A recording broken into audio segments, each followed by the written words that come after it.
L'Éthiopie et la Chine continueront de renforcer leur partenariat en matière de gouvernance et de recherche.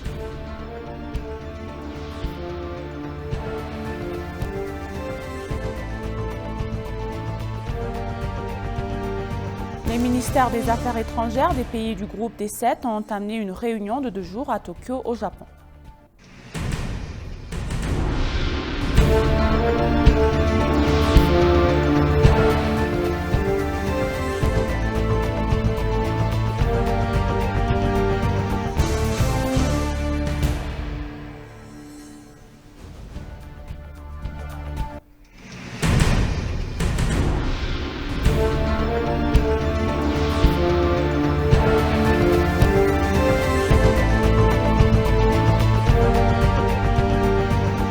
Chers téléspectateurs, c'est Moïda Gadamo avec le journal du mercredi 8 novembre 2023. L'Éthiopie et la Chine continueront de renforcer leur partenariat en matière de gouvernance et de recherche, a déclaré le président de la Chambre des représentants du peuple, M. Taget Jafo.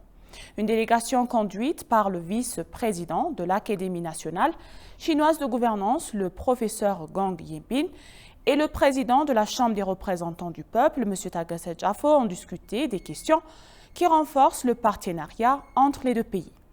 À cette occasion, Taget a souligné que l'Éthiopie et la Chine entretiennent des relations de longue date dans divers domaines. Il a également apprécié la volonté de l'Académie nationale chinoise de gouvernance de partager son expérience en matière de formation et de recherche en gestion avec l'Éthiopie.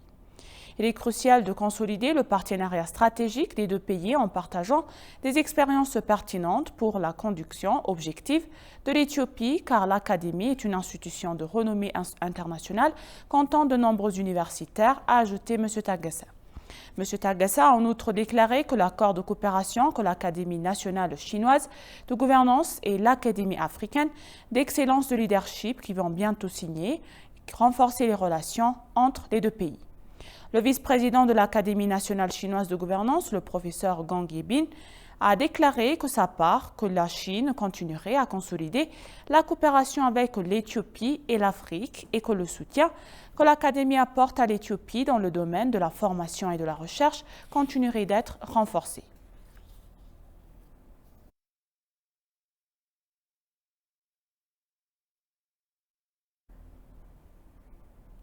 La commissaire à l'investissement, Mme Lely Sename, a rencontré les propriétaires chinois du groupe Quanhong qui visitaient à s'installer une usine de fabrication dans le parc industriel d'Arteti. Quang Group qui souhaite fabriquer des produits ménagers et sanitaires en Éthiopie. Et à cette occasion, la commissaire a informé la délégation des opportunités d'investissement et des programmes d'incitation, de soutien et de facilitation fournis aux investisseurs.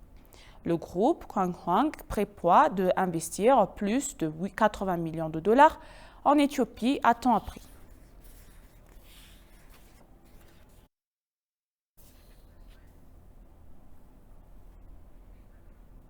Le ministre de l'Innovation et de la Technologie, Dr Bellet Amoula, a discuté avec le secrétaire général de l'Organisation de coopération australe, M. Sheikh Mansour bin Moussalam, sur les questions qui leur permettent de travailler ensemble dans les domaines de la transformation, de l'éducation, de la recherche intersectorielle et du développement des technologies autochtones, de l'innovation et de numérisation. Le Dr Bellet a souligné qu'un pays doit être créateur, propriétaire et utilisateur de la technologie pour assurer son progrès et a déclaré qu'il souhaitait travailler avec l'Organisation de coopération pour rationaliser la mise en œuvre de la technologie numérique dans notre pays. Le secrétaire général de l'Organisation de coopération australe, Sheikh Mansour bin Moussalam, a déclaré que la commission de l'organisation de travailler pour les pays membres, en particulier l'Éthiopie où l'organisation a son siège à travers le renforcement des capacités et des cadres politiques, le souhaite technicien, la transformation de l'éducation, le développement de technologies locales et les sources alternatives de financement. Un consensus a été atteint pour relancer l'expérience de sciences du bâton lancée dans le passé par le ministère de l'Innovation et de la Technologie et pour expliquer la nouvelle orientation fixée par le ministre et prendre cela comme point de départ pour la coopération. Enfin, les informations que nous avons reçues du ministère indiquent qu'un accord a été conclu selon lequel un document de coopération bilatérale sera préparé pour une mise en œuvre immédiate en indiquant les cadres de coopération conjoints prioritaires et un comité technique conjoint sera nommé pour en assurer le suivi.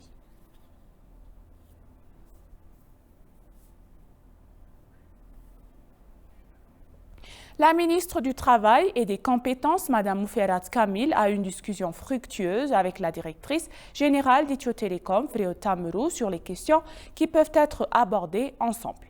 Dans leur conversation, elles sont convenues de renforcer leurs efforts conjoints en matière de développement des compétences et des technologies, de création d'emplois et de sécurité et de santé au travail.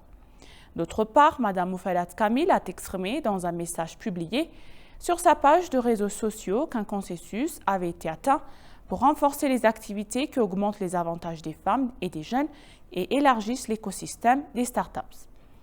Il a été déclaré qu'Ethio Telecom apporterait son soutien pour rendre le système du marché du travail éthiopien sûr, fiable et plus accessible, car il s'agit d'un atout national.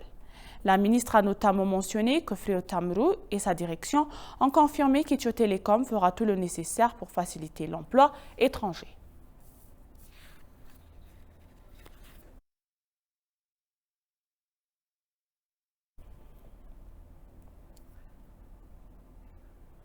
Dans une interview exclusive avec l'ENA, M. Mesfen a déclaré qu'Ethiopian dispose actuellement de 16 avions cargo qui recevraient bientôt un nouvel avion cargo. Au-delà de ses compétiteurs dans sa couverture de réseau, Ethiopian Cargo and Logistics Service fournirait un service de transport vers plus de 60 destinations en Afrique, où plus de la moitié des villes sont desservies par une combinaison d'avions cargo assurant le transport sûr et rapide des marchandises à l'intérieur et au-delà du continent.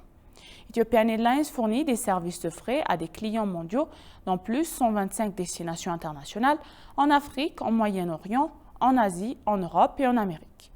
Les services de fret et de logistique fonctionnent comme un terminal de fret de pointe qui est le plus grand d'Afrique et sont entièrement automatisés dans l'un des derniers systèmes informatiques de fret en adoptant les derniers systèmes de technologie aéronautique pour fournir un service de fret efficace à travers le monde.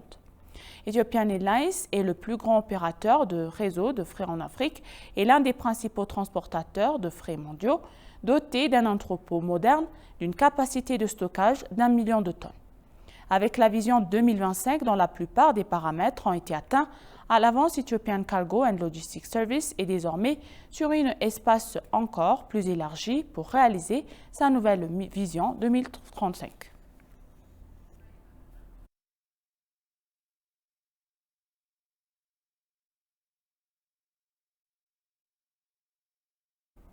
Les ministres des Affaires étrangères des pays du groupe des 7 ont entamé une réunion de 2 jours à Tokyo, au Japon, et ils devraient discuter de la situation en Ukraine et au-delà des conflits israélo-palestiniens.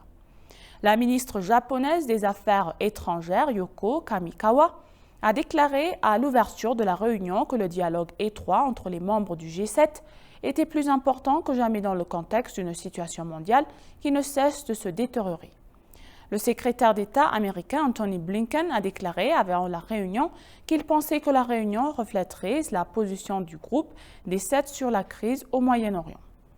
La ministre japonaise des Affaires étrangères, Yoko Kamikawa, s'est rendue au Moyen-Orient avec la réunion et s'est entretenue avec ses homologues d'Israël, de Palestine et de Jordanie.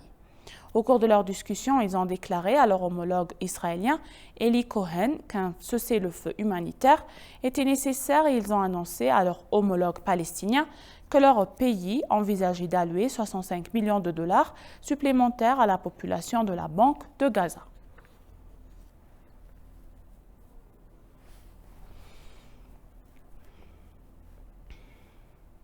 La ministre de l'Irrigation et de Terres Bases, Aïcha Mohamed, et l'ambassadeur des Émirats arabes unis en Éthiopie, Mohamed Salem Al-Rachedi, ont discuté des moyens de renforcer la collaboration, en particulier les investissements agricoles commerciaux. Au cours de la discussion, les responsables se sont concertés sur les aspects clés du développement des bases de terre, en particulier leurs investissements agricoles commerciaux et le développement des infrastructures d'irrigation à grande échelle. l'exploration d'approches innovantes et durables pour moderniser et réhabiliter les systèmes d'irrigation afin d'améliorer la productivité agricole et d'assurer la sécurité alimentaire est également des domaines prioritaires de la discussion. La discussion s'est terminée par un engagement à franchir les prochaines étapes vers la réalisation de notre vision commune du développement agricole. Cette collaboration devrait bénéficier aux deux pays et contribuer aux efforts mondiaux vers un avenir plus sûr et plus durable, indique le communiqué.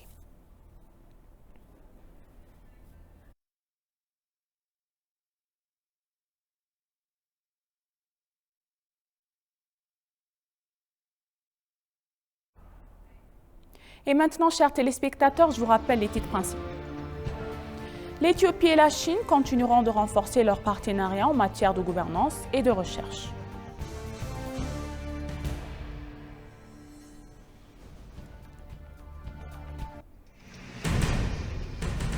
Les ministres des Affaires étrangères des pays du groupe des 7 ont entamé une réunion de 2 jours à Tokyo, au Japon. Merci chers téléspectateurs, ainsi s'achève le journal et je vous souhaite une bonne journée.